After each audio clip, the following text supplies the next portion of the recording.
Chapter 5. What then is prophecy? The use of this very concept is controversial, mainly due to a Judeo-Christian theological bias and the related romantic perception of the biblical prophets as tormented individuals of great literary talent. The almost unquestioned dogma of prophetic revelation as an epistemological category embodied in the book is a scribal construct of Mesopotamian origin. The post-exilic religious bureaucrats of Second Temple Judaism decided that the only way in which the divine patron can speak to his vassals, the Israelites as his contractual slaves and warriors, was through the written text. Karel van der Toorn discusses the rhetoric of prophetic revelation in connection with the legitimizing construction of the prophetic experience, with an increasing emphasis on writing as the primary and privileged vehicle of prophecy. He writes, and here's a long quote from Karel van der Toorn's Scribal Culture and the Making of the Hebrew Bible, 2009, page 190.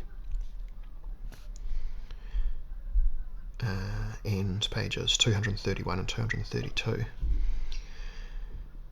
When prophecy became primarily a literary genre, the prophets were posthumously transformed into authors.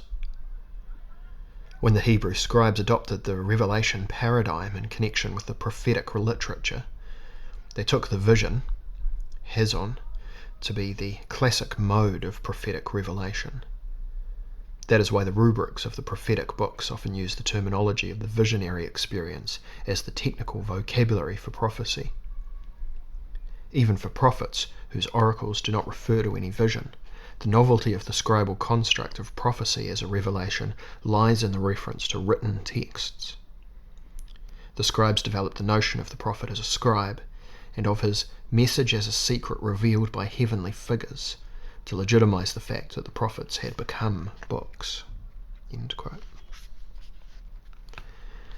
In this case, God, the mighty patron of the chosen zealots, is presented as speaking only through the written text, itself now attached to the prestigious Taklimtu category of Babylonian writings. The Akkadian word Taklimtu, literally meaning demonstration, stands for revelation, and preserves a reminiscence of the time in which revelation was primarily thought of as a visual experience. The premise of the Babylonian cuneiform literature is that, unless revealed, wisdom, nemeku, remains hidden, thus constituting a conception of esoteric knowledge and interest in the broad understanding, uznu rapashtu, and profound wisdom, hazizu palku, of the deep, attributed to the Apkallu sages which assisted the emergence of the revelation paradigm. A paradigm that asserted the authority of the written tradition perpetuated by the learned expert, Manu Mudu, who guarded the secret lore of the great gods, Manu Mudu Nazir Parishti Ili Rabuti.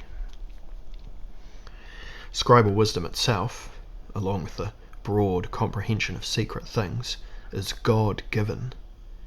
The privileged texts from the mouth of Ea, Shapi Ea, may be witnessed as the writings of Ea, Shitru Shah Ea. It was held that Ea dictated his revelations to Adapa, the legendary Apkallu sage, one of the 7 brilliant Apkallus, Puradu fish of the sea. Oannes Adapa transmitted this vision of Ea, Nemek Ea, through the subsequent written tradition.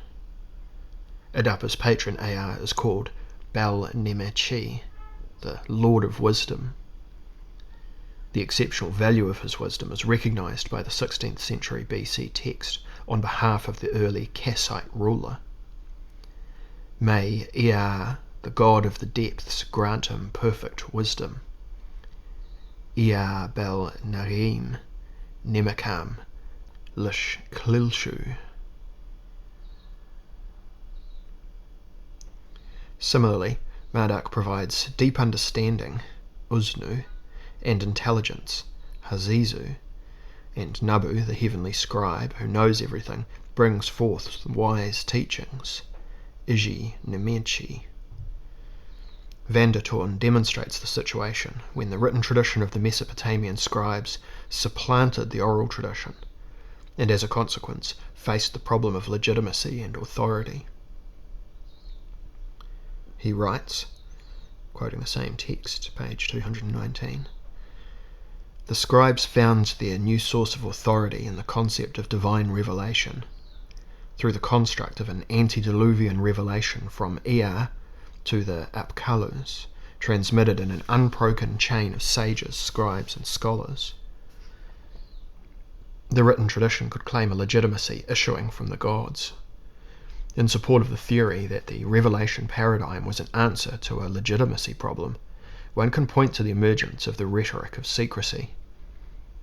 At about the same time that the Mesopotamian scribes and scholars began to speak of the tradition as having been revealed, they started to emphasize its secret nature."